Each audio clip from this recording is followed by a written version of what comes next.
What's up, everybody? Welcome to another episode of the Schrager Hour, a Week 14 edition of the NFL season.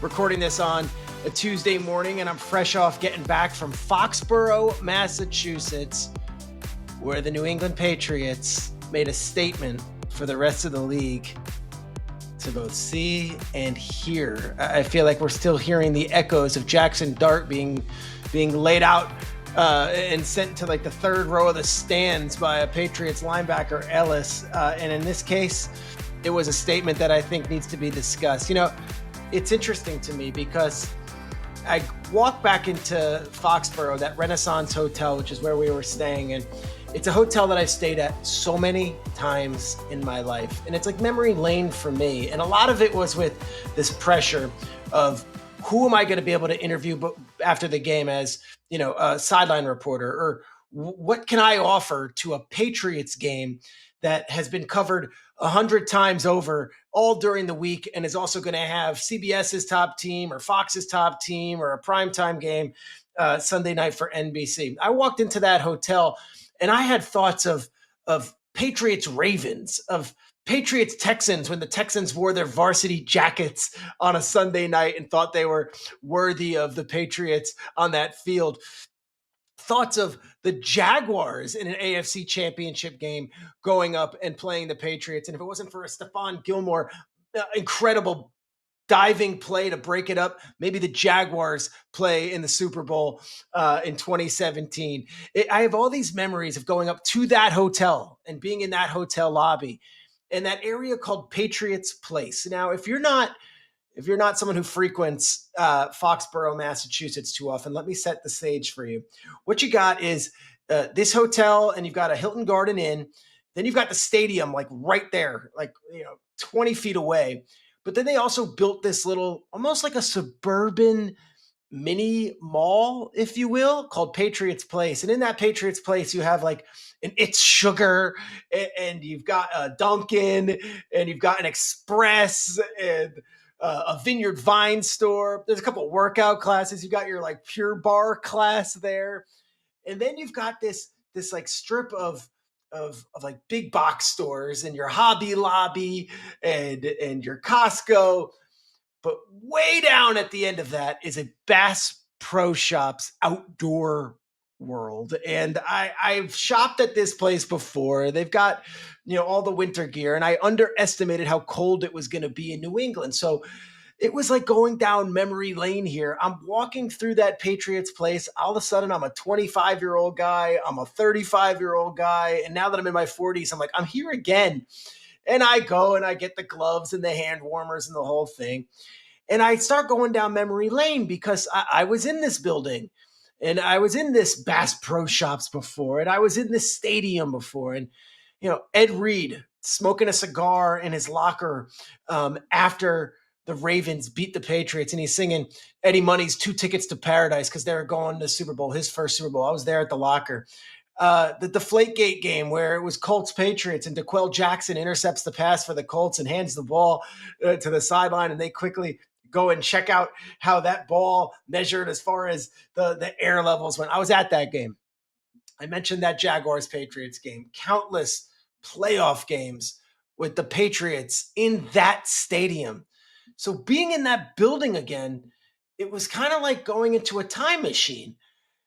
And yet it was the first time I was in that building since a Saturday night game that the Bills played the Patriots in Brady's last year. So I guess it was 2019. It was a Saturday night game. It was late in the season, and the Patriots found a way. Edelman was on like his last legs, and Brady and Belichick were having stuff. We didn't know exactly what was going on, but they were struggling that season. They found a way.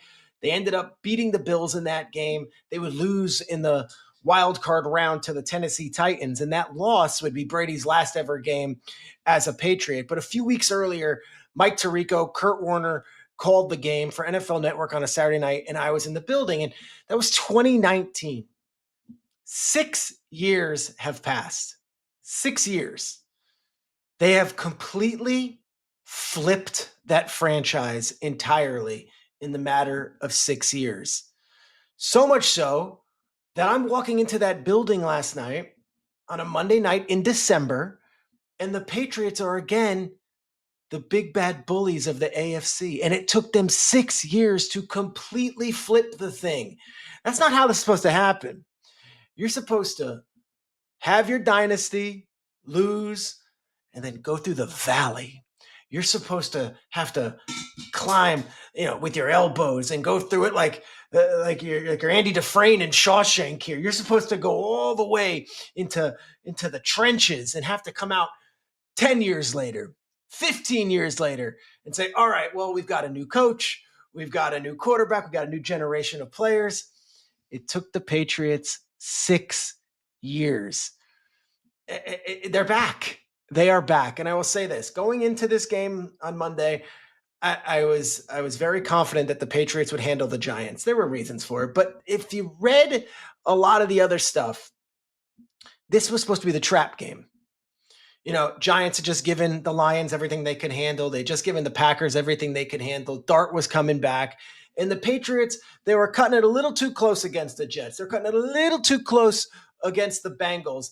This was supposed to be national TV potential trap game. Guys, it was 30-7 at one point. And I will tell you, they were dominant and they were smiling and they were having fun. If I could say one thing about the difference of being in the building all those years and all those epic games, you kind of walked around, even when I would go to training camp practices or show up to a production meeting on Friday, you walked around and you didn't want to say the wrong thing. And you walked on eggshells as a media member, like, am I going to be the one that's going to go spar with Bill Belichick today because he's looking for a fight? Like, it was all that. I got there to the building yesterday, smiles on everyone's face. Now, Aikman was very certain to correct Van Pelt and Joe Buck in the postgame yesterday and tell them, hey, this is not a country club by any means, but these guys are having fun. And if you watched Mike Vrabel greet each player as they left the field and went into the locker room in that postgame, it was a real embrace. It was a real hug, and it was a smile. Hey, don't take these for granted. Let's enjoy this win. Then let's turn the page because, yes, we have a bye week, but then there's more to do. Being in that building, first time since 2019, they're the one seed again. And like, what's wild is they have a bye week now. They can rest, get healthy. And then they might have a hat and t-shirt game in Foxborough against the Bills in 2 weeks. If they win the division. Hat and t-shirt game. Done and dusted. Crazy to me that a franchise has completely rebuilt itself in the course of 6 years and gone from dynasty for 20 years, 6-year lull, which even in that lull, they went to the playoffs with Mac Jones that first year, got rid of Belichick, hired Mayo, got rid of Mayo, brought back Vrabel, drafted the right quarterback, got the right skill position players, hitting free agency. You look at these guys, whether it be Hunter Henry from a couple years ago or Carlton Davis from this one, or some of these rookies that they've drafted and they've brought along, whether it be the Marcus Jones or the Will Campbell, who didn't play because he's hurt but has been outstanding all season. It is such a testament to what this franchise has done. And I do credit Bob Kraft and Jonathan Kraft a lot, but I also credit Vrabel for coming back to this organization when he had other options. I credit Drake May, who endured a beating his rookie season and heard from everyone and everything that he wasn't an accurate quarterback and took too many hits. Hot take, Drake May's amazing. And might be, I don't know. I can't say what I was thinking to say. So it was going to say, if we're building a team right now, and you might maybe want to consider Drake May as your quarterback, if you could pick any quarterback in the league, but I'm not going to go there yet. And then think about those fans who root for the Browns, or who root for the Arizona Cardinals, or root for the New York Jets, or who root for the Raiders. How about Raiders fans watching Josh McDaniels with a smile a mile wide as the wonderkind offensive coordinator is back where he belongs in New England? Look, the Patriots are the 1 seed. And if you were to start the playoffs today, the Chiefs would not only not be in the playoffs, Chiefs would be the 10 seed. Wild times. It was good to be back in New England. Had a dinner with, again, Troy Aikman on Sunday night at a place called Luciano's in Foxborough.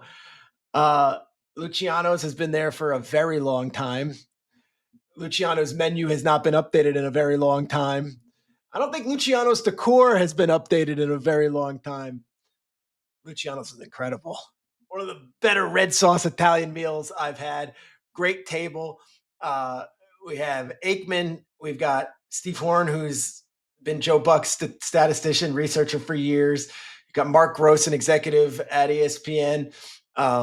Steve Ackles, who's the producer. Seth Miller.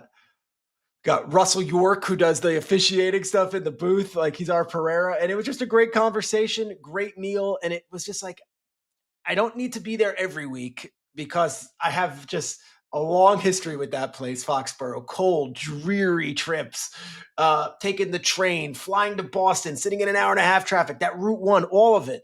It was all coming back to me. It's like my entire career was like in a flash, and we're back.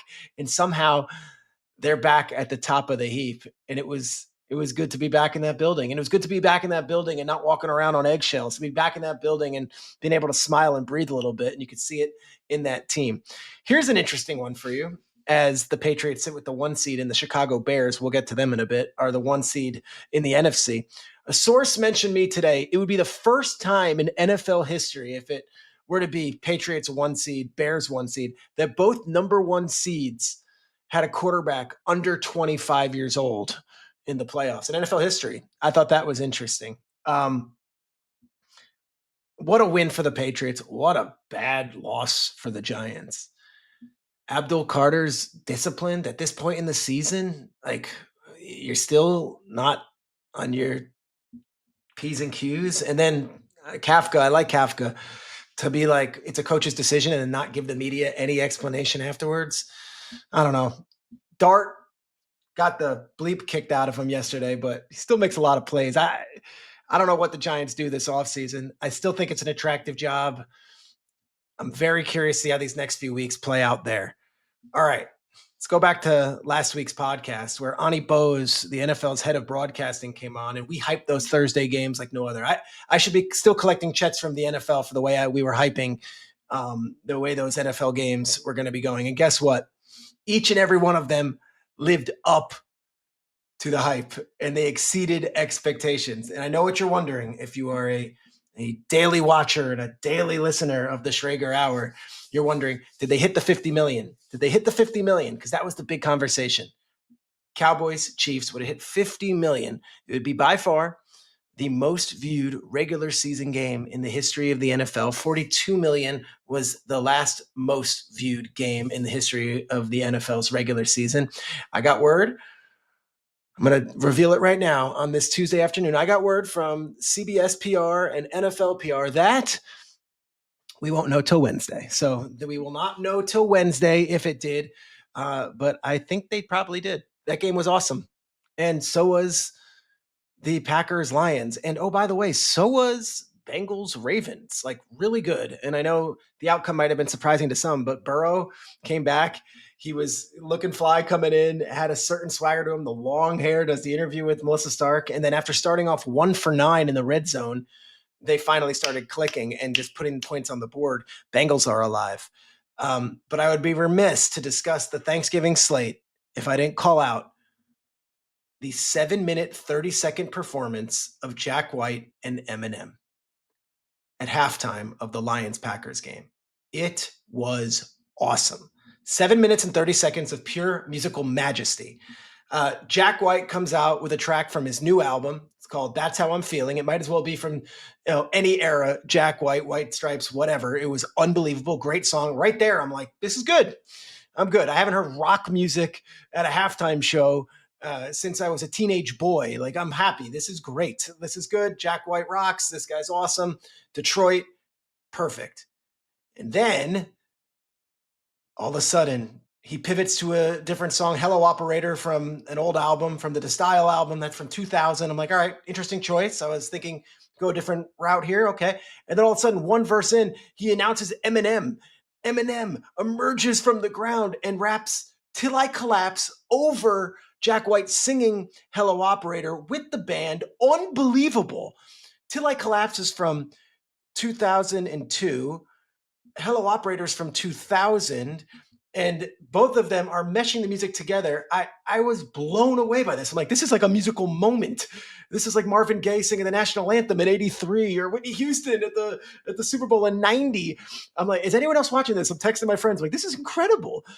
Then Eminem says farewell, and then he just does Seven Nation Army with the Lions cheerleaders, and he's amazing. Rocked. 7 minutes 30 seconds. Incredible.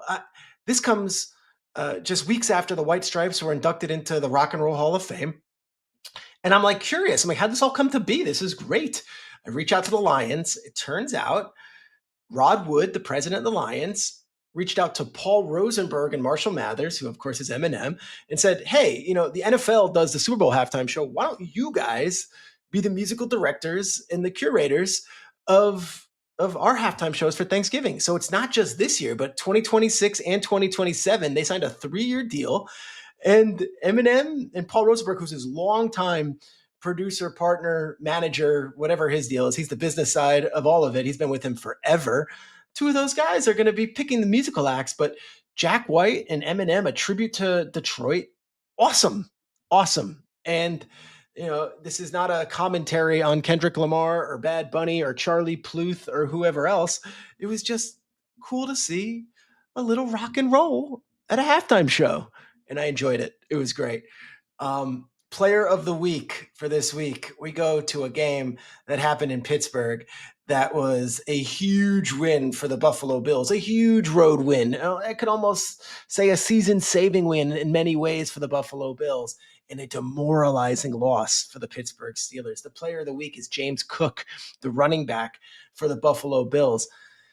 TJ Watt after the game says, I don't think I've ever been in a game where one team ran the same play over and over and over again. Turns out they ran that same running play, and someone did the numbers 29 different times. Just ran it straight up, off tackle. There you go. Up the gut. There it is. James Cook, 29 times. He had 35 touches for 177 scrimmage yards, and he had 144 rushing yards. The Bills are alive. James Cook is worth every penny of that contract. He is our player of the week. And the sports media winner of the week is Marty Smith. Marty Smith thought he was going to have a regular Thanksgiving, maybe work the Egg Bowl, maybe do a little college game day stuff, and then, see his family. No.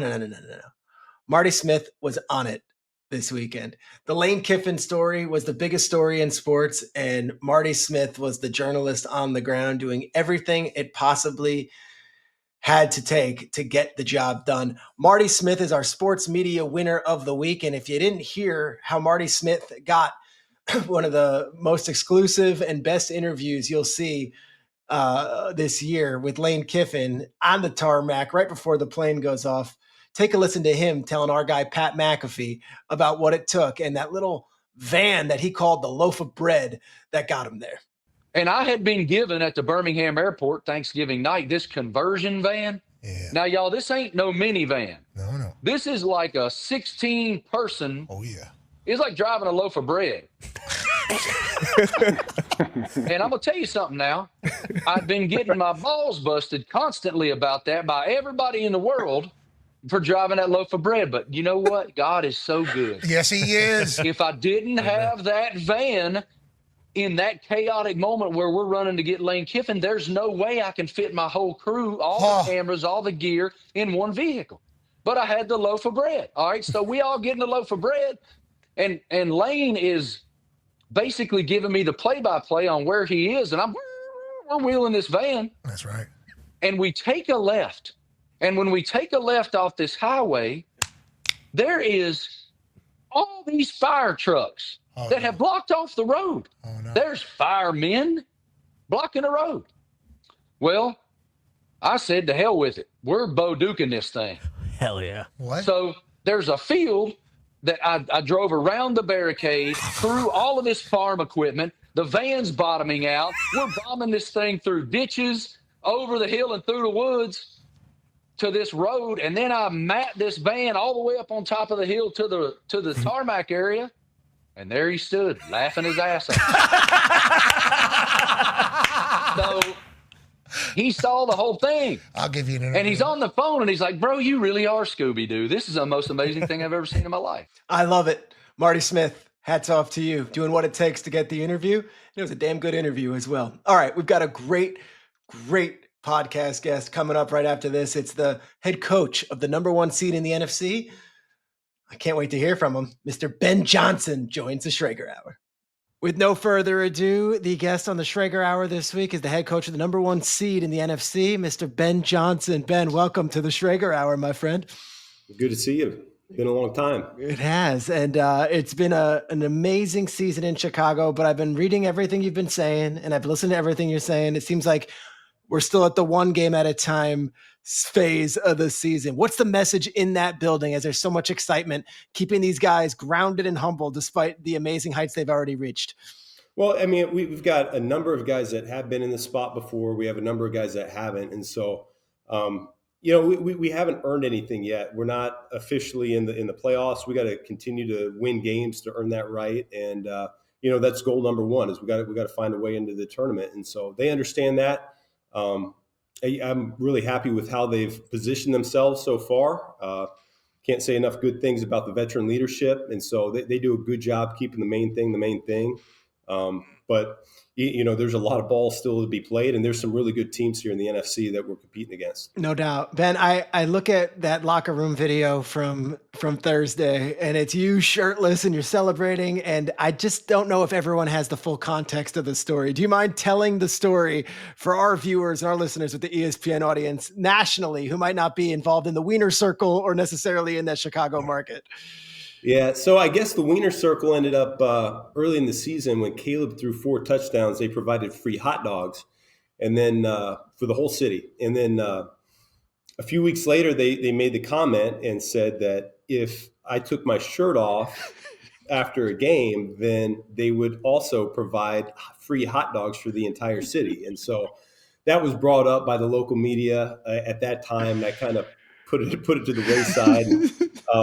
It was one of those things after that game, everyone was excited and the moment felt right. And, I also knew the longer the season went, my body keeps on deteriorating. Yeah, this is a good. Go ahead and let the cat out of the bag at this point. So the guys, it's all about them. They've done a great job. It's all about them. I hate to take the attention away from them. They've absolutely crushed it. That's a huge win for us. On the road against a good opponent, and then to bring the city into it and make them feel a little bit of ownership about it. That was really the intent behind it. Well, we're recording this on Tuesday, and I checked online. There's a line about a mile long outside the Wiener Circle as we're speaking right now because of all the free hot dogs that are being given out. And it says we have a new mayor in town. It says Mayor Johnson on the board. So it has been a really cool story. But to your point, you're feeding a lot of people in a very serious way. That's a really cool deal. Yeah, it's pretty cool.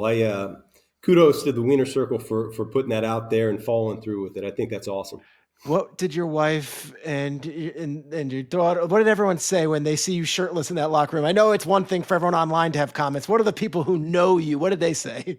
Yeah, they just think I'm ridiculous. So, I don't know if a lot of the coaches saw it coming either. I don't think they saw that side of me either. So, no, I think it was a good thing. I do like to let loose and have a little bit of fun, believe it or not. And the people close to me know that. But there's always a time and a place, and we got to earn it. And the guys have been earning it lately. So we got to keep that trend going. And how about the people who are like, he's surprisingly jacked? I find that offensive. Why would you be surprisingly jacked?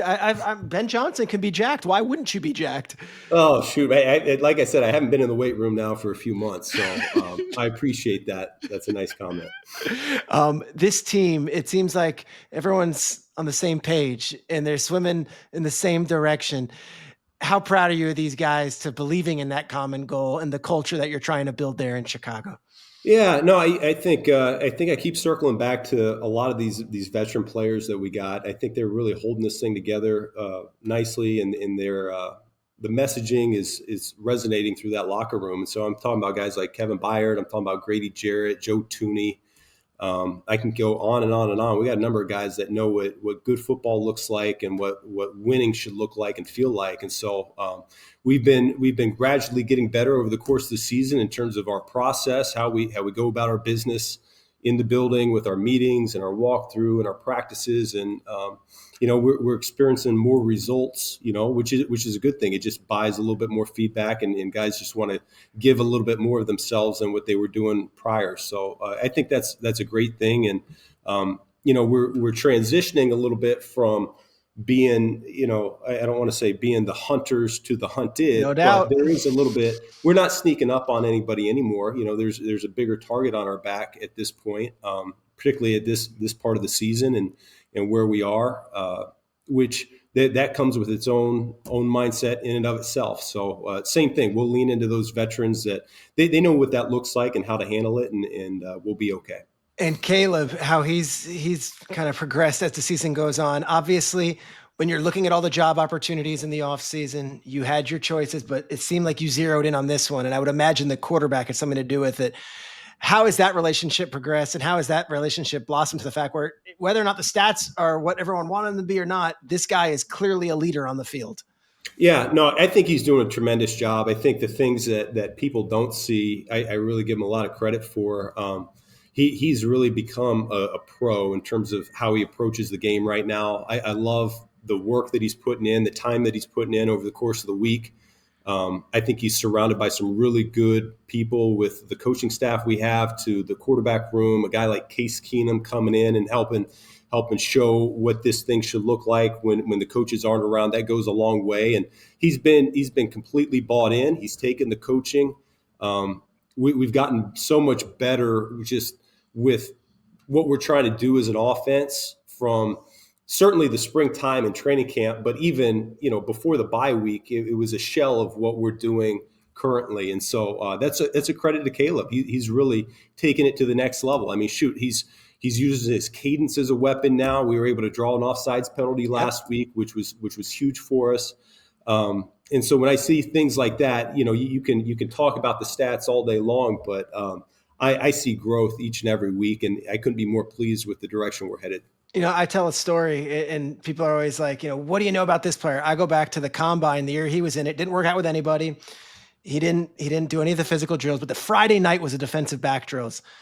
And I'm looking off in the corner and I see a guy taking photographs like with a professional camera, and it's Caleb Williams taking photos of the DBs from like a perch. And I go over to him like, what? And he's like, well, my guys are competing and I'm going to be here for them. Wasn't for the cameras. And I'm like, okay, don't judge a book by its cover. This guy is all about his teammates, which I loved seeing.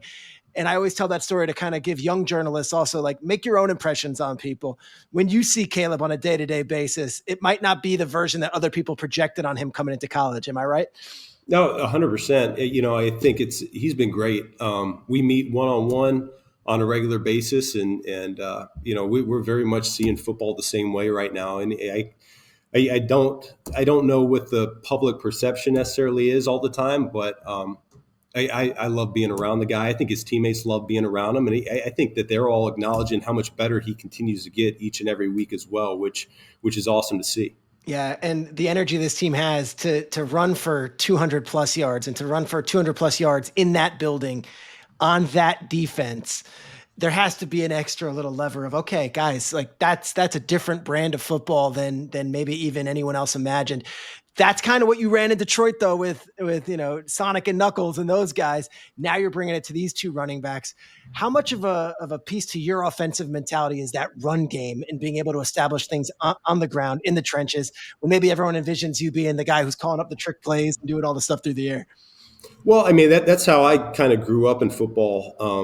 I grew up in the mountains of North Carolina, and we were very much a run-first operation, and we had a ton of success doing it. I mean, I was a lightly recruited quarterback because of it, but yet we won 1 million games. And so in my DNA, that's kind of what I believe in. And so, it meshed really well in Detroit because we had a head coach that believed in those same things. And now that I'm here in Chicago, I'm able to continue that trend. But it starts with the people around you. And so we got a phenomenal offensive line coach. I think Dan Rochar does an exquisite job. I think we got Kyle Devan, our assistant O-line coach, does a great job complimenting him. And then just within the O-line room where it starts, we made some serious investments there, and those guys are coming through in a big way between Dahlman at center with Tooney and Jonah Jackson playing at a high level. This Darnell Wright, I mean, he continues to ascend.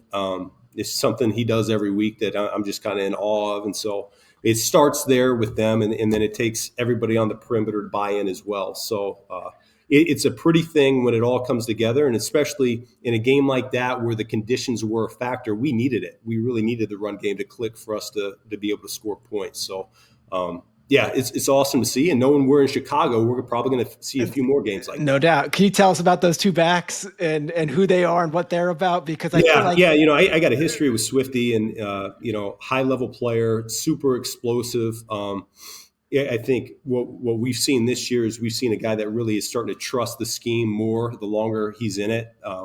And so he's really bringing it to life. I saw more of those second and third level breaking of tackles last week than what we saw earlier in the season. So he's continuing to ascend. And then Kyle Monungai, I mean, holy cow, for a rookie, you would have no idea. Not only is he a hard runner, willing to lower his shoulder, tough to bring down, but like this guy can do it all. He can catch the ball out of the backfield, excellent in pass protection, got a trust level with him that's above and beyond. So, did you see him at Rutgers? Like, did you have any knowledge of him? He kind of just showed up on my screen one day, and I'm like, this guy can play. Well, yeah, I mean, we knew pretty early on there that, okay, I think we got something here. His college tape was impressive. He just didn't have the long speed. Yeah. And I think sometimes people look at that 40 time and they tend to overlook a player or two. And he's certainly that case. And Loveland kind of picked it up the last couple of weeks. He's having some numbers. Colston Loveland, a pick that everyone was like, all right, that's another weapon for Caleb. How has he performed in his rookie season? It seems like he's progressing. Yeah, we didn't have him most of the offseason he was still rehabbing from the injury. And so once we got him into camp and were able to get him acclimated, he's just really taken off. Had a little setback there early in the season. He was out for a game or two. But I think where you're hopeful when you're projecting is you're looking at, hey, he's a willing blocker, but at this level, that willingness only takes you so far. I think he's a very effective blocker at this level. Not only is he willing to do it, but he's shown a knack to play physical and finish his blocks, which is huge because that's really what we believe in. We want complete tight ends that can do it all. And he and Cole Kmet, I think it's a great combination. Durham Smythe, throw him into the equation as well. I think we got three guys that we got a lot of confidence in.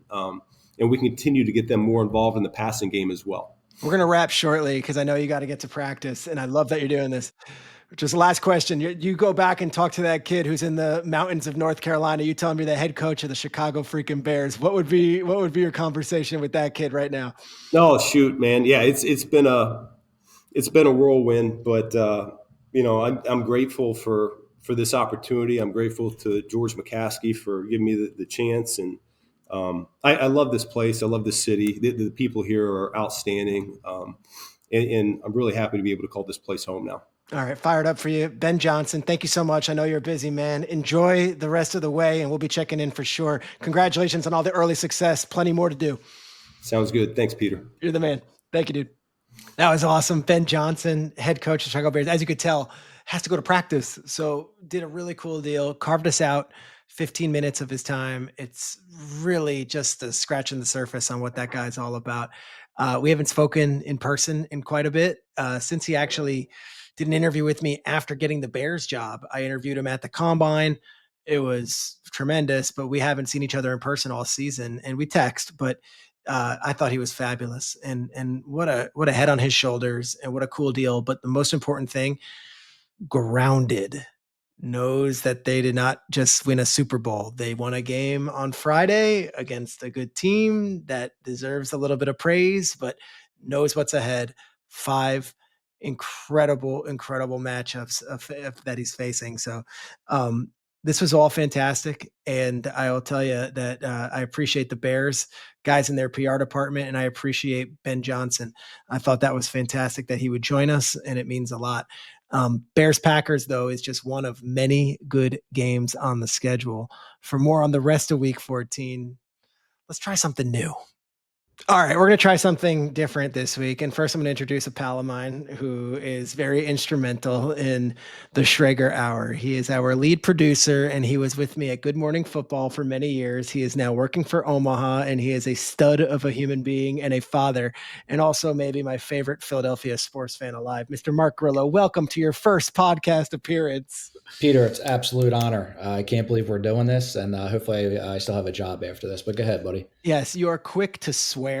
You Yes. have a tendency to be very frustrated with things both Philly sports related, and also if I don't immediately agree with your idea or which often is very rarely am I going to agree with your immediate idea. Correct. Yeah, it's I look at my job for the past, what I've been with you almost 7 years now. I look at, I'm a salesman. Yeah. I pitch you ideas, and which I love working with you when you tell me we can do better than that.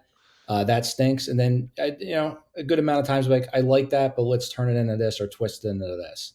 And you've always been a great editor. You've always been a great editor. That's it. And you've always been a great collaborator of mine. I think it's a trip that you're on air right now. We, of course, would mention you on Good Morning Football, maybe every episode. I would just break the fourth wall and talk about Mark Grillo, our producer. And now you're the producer on the podcast that I'm doing that I'm having so much fun with. And I think you're as rock solid a guy in this industry as there is, but I also know how to get under your skin, which is the best part about it. This is going to be good. Yeah, this will be a treat. So here's why I'm bringing you on, beyond just giving you your shout out in the holiday season and the whole thing. There's so many good games this weekend that me just as an individual, just rattling off how great these matchups are, week 14, doesn't necessarily have the same juice as going back and forth with someone. Furthermore, I think regionally and geographically, people might argue about which games are more significant than others because of everything being so wide open. I want everyone at home right now, if you're listening to the Schrager Hour, to open up the week 14 schedule on your phone somewhere. And before we go into all the matchups, just look game by game by game. There are 6 to 7 massive matchups with playoff implications and stars and teams that we have been used to seeing in the playoffs on the ropes, and other teams that were once riding high, now hitting the skids. Like, it is from top to bottom an amazing NFL schedule. So what I thought would be fun is we're going to talk about the games, but Grillo and I both are going to blind rank what we think are the top six significant games in order. And the parameters are this: if you had one TV and you're sitting in an airport, which I often am, you would want this game on over the others, and rank them out 1 to 6 and see how our lists compare. I will go first, and this might be dated if you're listening to this on the weekend. Neither one of these teams are in the playoffs right now. They're both in the hunt section. I believe Cowboys at Lions is the most significant game of the week. It's on Amazon. It's a Thursday night game. Both teams sitting in the hunt section, neither one of them leading their division, going in maybe separate directions. Lions lose to the Packers on Thanksgiving, but also lose Amon-Ra St. Brown to an ankle injury. Maybe their most important player on offense. Did not look great against the Giants, found a way. Aiden Hutchinson closed the door, but you start stacking enough of these losses together, especially in the conference, when you're on the outside looking in and it's December, it gets dark soon. I think the Lions are playing for their season in a lot of ways. I also think the Cowboys are playing for their season, and the Cowboys story has been well documented, but what a ride it's been. They are the joke of the league, playing against the Arizona Cardinals on Monday Night Football. They lose. They make a couple of trades. They get Logan Wilson and they get Quinnen Williams. They get Overshown back. They have the tragic death of a player during the bye week, and then they emerge looking like an entirely different team, an entirely different defense, and Dak Prescott suddenly looks like the best quarterback in football when he takes the field. They have beaten now the Raiders, they have beaten the Eagles, and they have beaten, of course, the Chiefs, but this one's in Detroit. That is my biggest game of week 14. Mark Grillo, your number one game of week 14 is what? Number one game. This is going to shock you. And like we always talk about, try to make good TV. So I'm going to go with Texans Chiefs. Wow, let's go. Number one game, Sunday night game. It is still hard for me. And listen, like you said earlier, Eagles fan. Okay. We beat them up in the Super Bowl. It kills me. It not so much kills me. It still shocks me when I look at the standings and I see two sixes next to the Chiefs. It's a must win. They have to win out. If they lose, it's over. Grillo, they're the 10th seed. 10th seed. It does, but it's still out of the Chiefs. 16. It's something in my brain, no matter what, I can't get over it. It's to me, that's the number one game. And the Texans, it's old school football. Yes, it is. The defense is absolutely outrageous. They embarrass people. They come to play. And part of me keeps on thinking, when's CJ Stroud from last year, a year or 2 years ago, is just going to come out and dominate? And maybe he will. I know he's coming off, an injury. He played okay, but I still think that game, I'm enthralled by the Chiefs. I don't know why. And I think anybody that's probably listening to me, like, I don't pick Eagles Chargers here. I'm not going to be a homer. We'll get to that game later. I just think the Chiefs are I still think what's crazy, Grillo? Yes. Is that they're not playing bad football. No, they're not. Like they lost to Denver. Yeah. They lost to Denver. They played well. They just didn't get to play at the end. They're playing against the Cowboys. They stripped George Pickens in a 1-score game, and Kevontae Turpin comes from who knows where to recover the fumble and make it a 2-score game. They're not playing bad football. It's just, and I'll tell you what scares me about this game if I'm a Chiefs fan. No Josh Simmons, maybe no Jawan Taylor, two important offensive tackles. And you're talking about Danielle Hunter and Will Anderson, who might be the best pass rushing duo in the league. You're right on Houston. They beat the crap out of you, and they are just so big up front. It is a do or die game for the Kansas City Chiefs. I said it on NFL Live on Monday that you have the sand in the hourglass, and you just keep on waiting for them to just click and flip that hourglass. It hasn't happened. They had a big win against the Bills, or who they beat 2 weeks ago. They had a huge win against the Colts. That's what I thought. I mean, when they beat the Colts, I'm like, well, we woke up the sleeping giant. They're going to win outright. Nobody's stopping them. They're going to go to the Super Bowl again. But it's question mark after question mark. And the other thing is too with Mahomes. I mean, hasn't really been thrown every time you watch, you put on Mahomes is going to be good for 302 or 3 touchdowns, and it's not like that anymore. And I still think, as crazy as it sounds, I still think they missed that Tyreek Hill. I know they got Rice. I know they got Kelsey. Rice is good. Rice is very, very good. But they're missing one piece, and I think a lot of people still have a problem putting a thumb on it. It just hasn't come together like it has in the years past. It's crazy. 12-0 last year in 1-score games.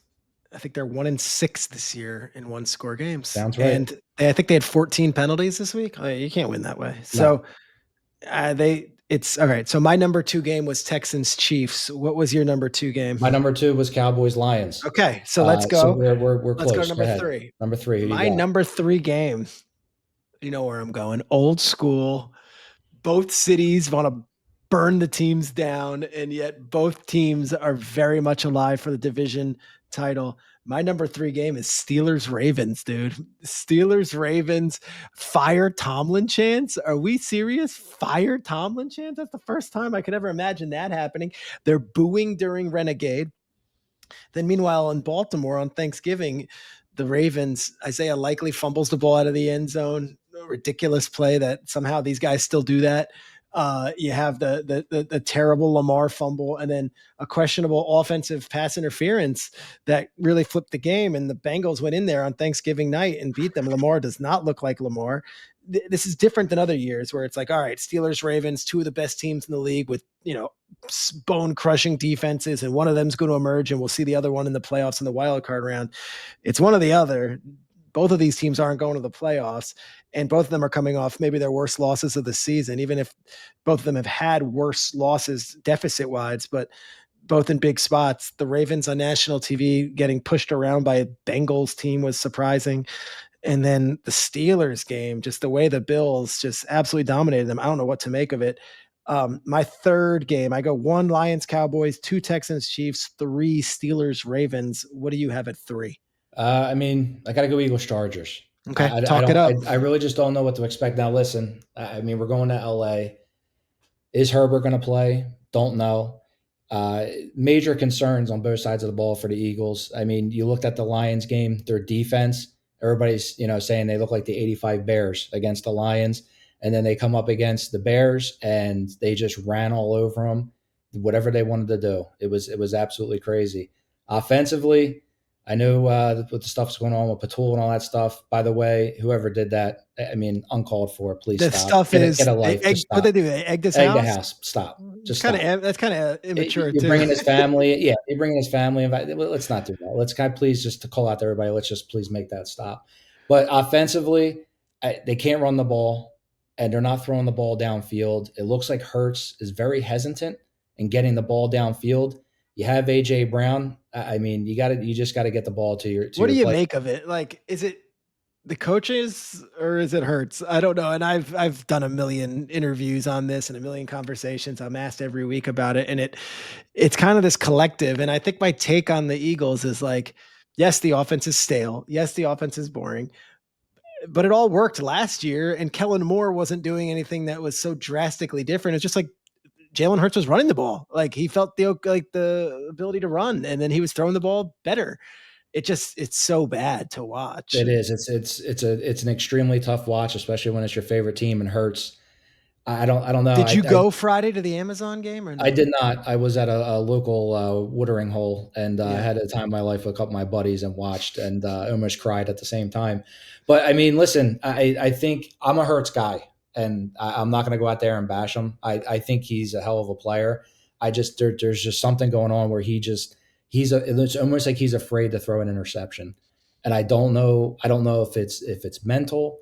I don't know what's going on. It's just a whole different mindset. I just felt like when they took the field last year, it was just you knew they were going to win. You just didn't know by how much. This year, you don't know what you're going to get each game, and it's concerning. We're sitting at 8-4. So are the Chargers. And, like you said, I know you love that. I mean, the Cowboys are hot. I mean, it's the NFL. Anything could happen. And, and that would make me I won't be able to, live I'll say or this. sleep if the Cowboys I won't be able to live or or sleep. I can't take so it. Dramatic. Can't take it. Last year around this time, I would have to check.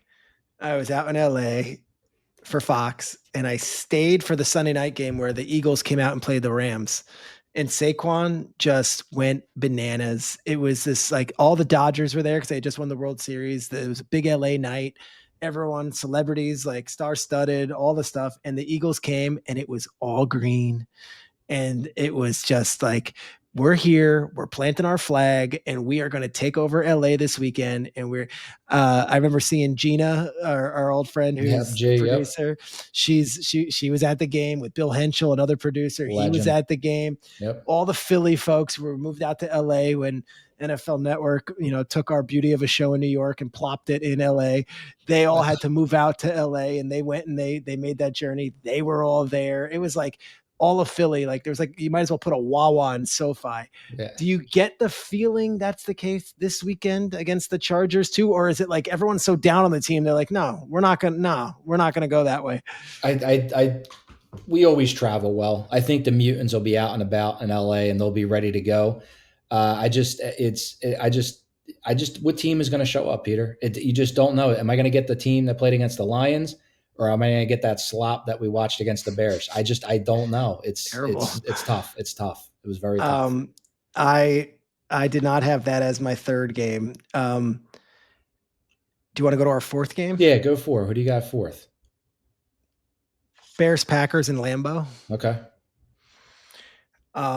Any other week, this would be number one. This is the longest rivalry in NFL history, and I'm sure Fox will do that treatment. We're going to get a good Tom Rinaldi piece out of it, I am sure. And yet, for the first time in what feels like many years, it feels like the Bears can go into Lambeau and they can maybe establish themselves as the class of that rivalry. We just had Ben Johnson on the podcast. He says all the right things, looks the part. They're all on the same board, but like there is still some skepticism nationally about this team. I think there's some skepticism until they get to the December games. And I think Ben acknowledges that they haven't won crap yet. beating the Packers in Lambeau on a 4:00 game with the Fox number one team, like statement game. That's massive. They're Yeah, the one seed. They're the one seed right now. I know. The 9-3 Bears. Just say that over, a couple times, 3 times fast. I will say this. Jordan Love looked great. He looked great. And I know you were big on him earlier on the year. Yes. He's had some down games and, kind of like where we at with him. He looked pretty damn good against the Lions. So, yep. I mean, and then Bears coming in, that defense is solid. But I think the Packers are, they're maybe hitting in stride at the right time. I'm looking up, when was I've just started using AI a little bit to like serve as my researcher. Sorry to all the research community. So this could Rich be Goldberg just passed away here. Yeah. Guess what? Okay. Yeah. Guess what? Him and about 1 million other sectors of the world. By the way, has anyone done a video of you on AI yet? Very chilling. It's not good. Me, like, but one of my buddies put something together. It's too scary. Bad. It's not good. When they do these friends, on like they do videos of your friends, and all of a sudden it's like the guy is like doing horrible things on a video, and you're like, please don't do that again with my face on it. Yeah, that's a shout out to my friend Danny Glazer and Eric Ziff. Guys, don't do this anymore. No more AI videos of me doing deplorable things. Anyway, prior to the current season, the last time the Bears finished a season as the NFC's number 1 seed was the 2006 season. That was the Rex Grossman year. Yep. They ended up in the Super Bowl that year. Yeah, it's big. You love to see it. I mean, I love seeing different teams do well. I mean, I'll go too, quickly. Especially the school ones. Yeah, I agree. I mean, my number 4 game, just to mix it up, is Colts Jags. Talk about it. I mean, I mean, Danny Dimes, it was America's sweetheart. Now my boy can barely walk. He's hurting out there. I mean, he struggled against the Texans. Jags, what have they won? They've won what? They're 4-1 since their bye week, I believe. Yep. They're on fire. So, I mean, you love to see what's happening in Duval. And like I said, you like to see different teams, the ones that have struggled lately, you kind of make a comeback. And I don't know, that game's just very interesting to me. I would really like to see the Colts finish strong and not kind of fall to, just 500 for my monologue last week. I rattled through the schedule and I said, let's see, keep an eye. Colts at Jaguars. Yep. Sunday, 1 p.m. as it should be for the rest of time. Yes. Colts at Seahawks next week in a 4:30 game. 49ers at Colts in a Monday night game.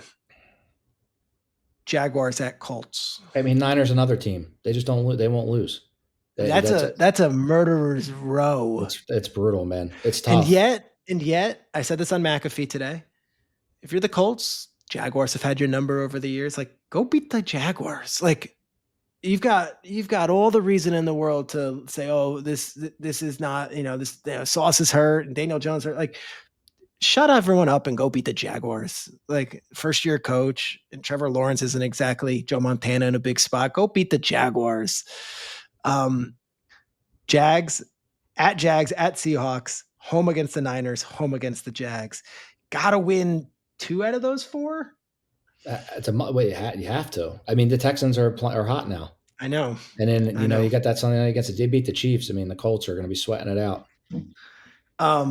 My number 5 was Eagles Cowboys. My number 6 was Colts Jaguars. Did you have any other games on your list? No, my number 5 was Bears Packers, and I had Steelers Ravens at 6. Real quick on Steelers Ravens. Your thoughts, not being an insider, not being a guy who's, paid to go kind of talk and sit up on a pit, like them booing Tomlin. You were there with the Andy Reid years at the end where it was like, at some point, did it just feel like for both sides maybe, or are you not there yet with the Steelers? Let's preface by saying, once again, I'm just a producer. I am not an analyst or a talk show host. Yeah. I love Tomlin. I love what he's all about. My grandfather's from Pittsburgh, was a longtime Steelers fan forever. I think it's time. I really do. I think it's time to switch things up. I think he's run his course. As sad as it is to say, and it's the same thing with Andy Reid. I think sometimes it's good to go somewhere else and start up and go somewhere. Now, that said, I know people are saying like, maybe him going to the Cardinals or something like that. Like, I mean, let's calm down. I mean, I want to put Mike Tomlin in Arizona, but if something else that pops up that, has, a decent quarterback or a lot of draft picks in place. I would like to see him maybe go somewhere else. I just think the time is up. And I also think I've always enjoyed Rodgers playing. I think he's one of the best quarterbacks, ever, but he's old. He looked old. And I tell you what, him getting hit like he's been getting hit, when Bosa hit him, gushing and him just laying on the ground, it just looked like, I think he's starting to question, like, guys, you got to keep me upright because the body can't take much more of this. And it's been tough. It's tough there. They're starting, and everybody ever says you see that logo and you're like, they're going to the playoffs. I don't see it this year. I think I don't know. They may lose the rest of their games the way they're playing. They did last year. They lost all the games to end the regular season, and then they snuck in the playoffs and got blown out by the Ravens. I haven't publicly spoken on the Tomlin thing. My take is this: two things can be true. Because my easy way out is, but the line for who would hire him would be out the door. Two things can be true. It could be time for both sides to just say, let's try something new. And two, he could have a line a mile long of teams that would hire him out the door. Like, both things can be true. And that's the case. And it was the case with Andy Reid, who had the Arizona job in his hands if he wanted, and he ended up taking the Kansas City job. And Clark Hunt wouldn't leave and wouldn't let him get on that plane, is how the story I recall went down. And then you also have a situation where it's like, Mike Tomlin could have any of our chairs on broadcast TV. Like, if he wants to take a year off like Peyton did, or like what Mike McCarthy's doing, he would be on the CBS pregame show. He could sit right there next to Coward. You don't have to get rid of any of those guys. There's still an open chair there. He could fill in for Jimmy Johnson on the Fox show.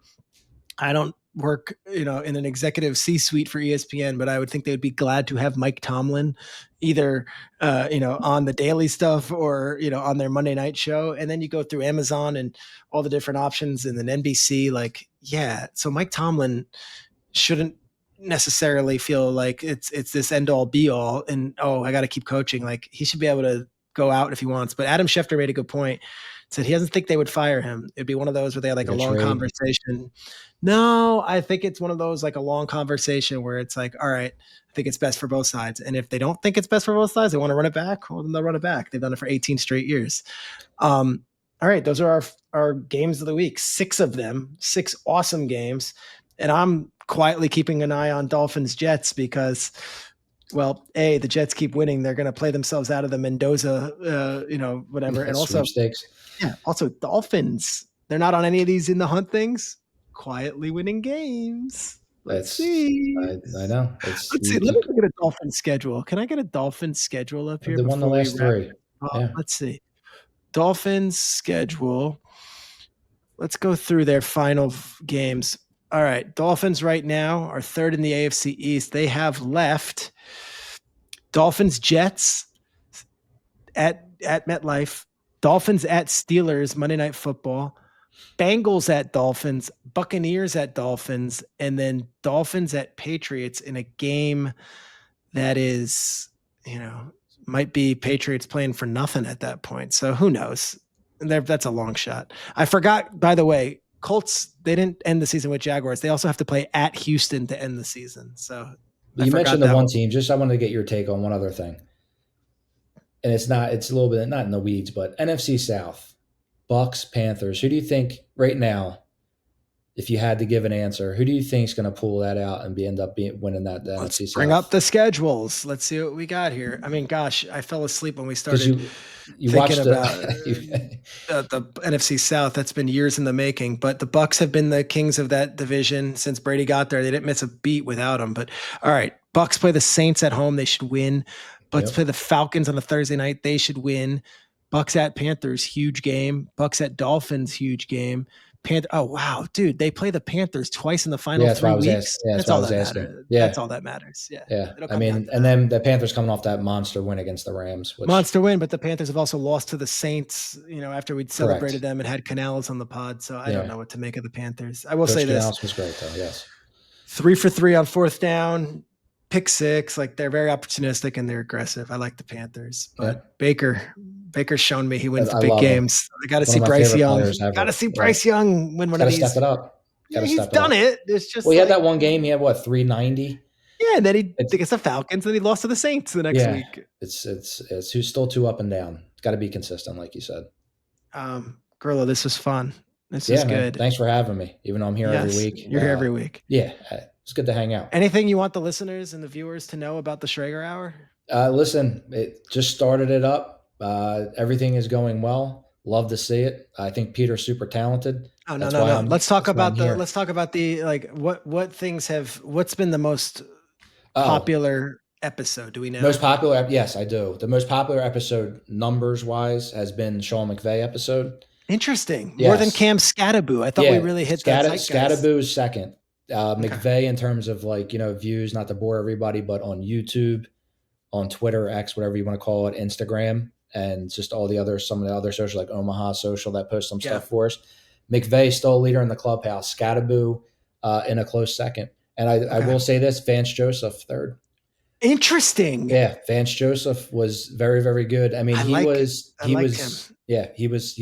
absolutely terrific. He was. We're going to keep him coming. Off season's going to be interesting because I think we're going to really lean into the draft. Yes. And that's where you shine.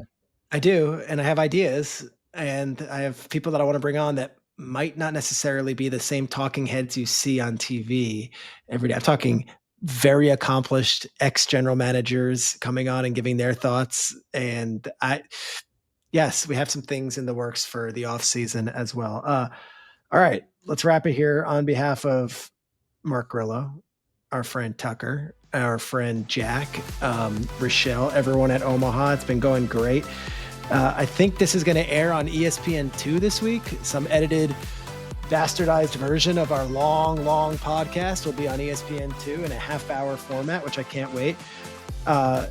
Thanks so much to everyone for listening. We have an awesome weekend ahead. We just previewed it. It was fantastic. We have 6 mega matchups, and we're going to do this all again next week, and hopefully we'll have another great guest. Thank you to everyone for listening. The Schrager Hour, we keep on clicking. Appreciate all of you for watching, and please tell your friends.